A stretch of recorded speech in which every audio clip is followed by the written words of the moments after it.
Mon papa avait 3 rêves.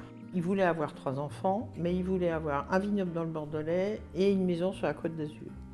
Donc en 73, il s'est acheté le château Anteillan. 10 ans après, il m'a demandé de m'en occuper. Et j'ai dit oui, ok.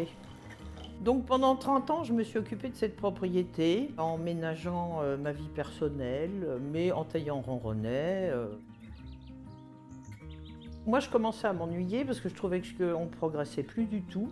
Donc c'est pour ça que j'ai fait entrer Philippe Marchal à la direction du domaine en septembre 2012. Et il m'a parlé de Stéphane de Renoncourt en me disant on pourrait peut-être lui demander s'il veut bien s'occuper de nous. Donc Stéphane de Renoncourt est venu avec son équipe. Ils m'ont dit mais madame, vous avez un potentiel qualitatif complètement sous-exploité. Regardez, vous traversez la route, vous êtes à Cos à Saint-Estèphe. On voit la Lafitte Rothschild depuis votre chambre, il y a quelque chose à faire, est-ce que vous voulez essayer? Alors, évidemment, moi, ça m'a fait très plaisir. J'ai trouvé ça très stimulant et puis on s'est lancé dans l'aventure.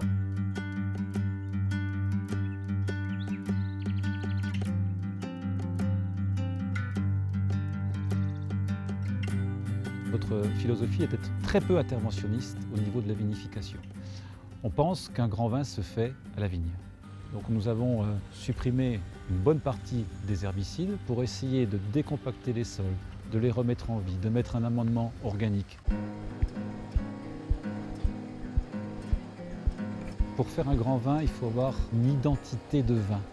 Et cette identité de vin, cette expression sur le terroir qui se fait au travers de la vigne, se fait grâce à une belle sélection.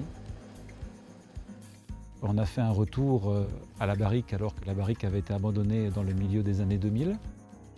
On pense que la barrique accompagne un élevage et une pureté de produit.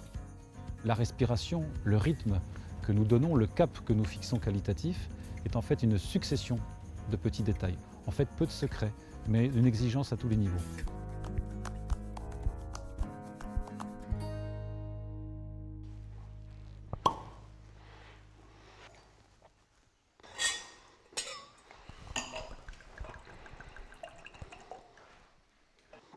Couleur profonde, sérieux, vraiment beau vin.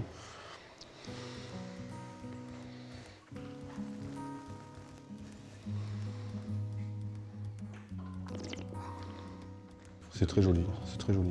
On a cette petite note un peu fumée qui évoque la grave, on a cette petite note un petit peu florale, un petit peu rose séchée, qui est carrément de l'identité calcaire. Et puis après, toutes ces notes un peu fumées, un peu pétales de rose, elles vont s'accentuer. La sucrosité, je dirais, de la maturité du fruit va disparaître. On va avoir des vins qui vont s'allonger en bouche et qui vont s'affiner avec des tanins de plus en plus soyeux. Et là, on va rentrer dans des vins beaucoup plus expressifs sur leur terroir et beaucoup plus aptes à de la gastronomie de haut niveau. On ne veut pas faire le vin de Renoncourt, de Marchal ou de je ne sais qui. Ce qui est important pour nous, c'est d'inscrire dans le temps un vin qui explique quelque chose, qui exprime un lieu et que quand les gens le goûtent, disent voilà, c'est Anteillan.